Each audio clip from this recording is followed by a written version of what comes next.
ಎಲ್ರಿಗೂ ನಮಸ್ಕಾರ. ಈ ಒಂದು ವಿಡಿಯೋಗೆ ಎಲ್ಲರಿಗೂ ಆಧಾರದ ಸ್ವಾಗತವನ್ನು ಕೋರುತ್ತಾ, ಏನು ಈ ಒಂದು ವಿಡಿಯೋದಲ್ಲಿ ಪ್ಯಾನ್ ಕಾರ್ಡ್ಗೆ ಸಂಬಂಧಿಸಿದಂಥ ಮಾಹಿತಿ ಇರುತ್ತದಪ್ಪ ಅಂತಂದರೆ, ಈ ಹಿಂದೆ ಅಂದರೆ ಮಾರ್ಚ್ 31ರ ಒಳಗೆ ಏನಿದೆ ಸ್ನೇಹಿತರೆ, ಇನ್ನು ಮಾರ್ಚ್ 31 ಬಂದಿಲ್ಲ, ಅದರ ಒಳಗಡೆ ಯಾರಾದರೂ ಪ್ಯಾನ್ ಕಾರ್ಡ್ ಅಪ್ಡೇಟನ್ನು ಮಾಡ್ಕೊಬೇಕಾಗಿತ್ತಪ್ಪ ಅಂತಂದರೆ ಅದಕ್ಕೆ ಬರ್ತ್ ಸರ್ಟಿಫಿಕೇಟ್ ಕಡ್ಡಾಯವಾಗಿದೆ ಸ್ನೇಹಿತರೆ. ಯಾಕೆ ಈ ಒಂದು ಮಾಹಿತಿ ಹೇಳ್ತೇನೆಪ್ಪ ಅಂತಂದರೆ, ಇನ್ಕಮ್ ಟ್ಯಾಕ್ಸ್ ಡಿಪಾರ್ಟ್ಮೆಂಟ್ನವರು ಹೊಸದಾಗಿ ರೂಲ್ಸ್ಗಳನ್ನು ಮಾಡ್ತಾ ಇದ್ದಾರೆ. ಅದುವೇ ಬರ್ತ್ ಸರ್ಟಿಫಿಕೇಟ್ ಕಡ್ಡಾಯ.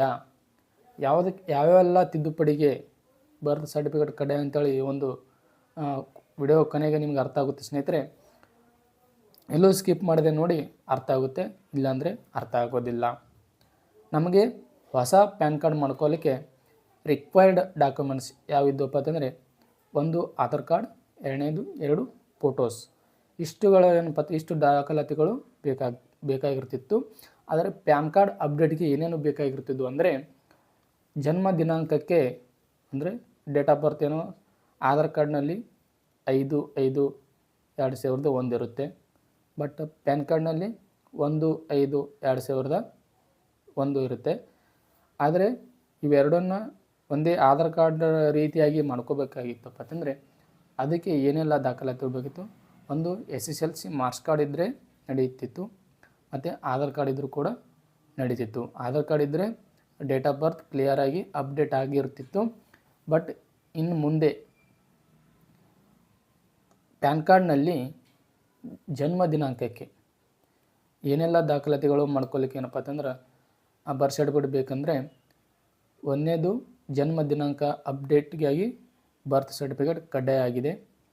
ಇನ್ನು ತಂದೆ ಹೆಸರು ಚೇಂಜ್ ಅದೇನು ಬೇಕಾಗೋದಿಲ್ಲ. ಅದಕ್ಕೆ SSLC marks card, driving licence, voter ID ಈ ಥರ ದಾಖಲಾತಿಗಳಿದ್ದರೆ ಈಸಿಯಾಗಿ ತಂದೆ ಹೆಸರನ್ನ ಚೇಂಜ್ ಮಾಡ್ಕೋಬೋದು. ಅಡ್ರೆಸ್ ಏನು ಇರೋದಿಲ್ಲ ಅದರಲ್ಲಿ. ಆದರೂ ಬೇಕು ಅಂತಂದರೆ ನೀವು ಆಧಾರ್ ಕಾರ್ಡನ್ನು ಕೊಟ್ಟು ಅಡ್ರೆಸ್ ಅಪ್ಡೇಟ್ ಮಾಡ್ಕೋಬೋದು.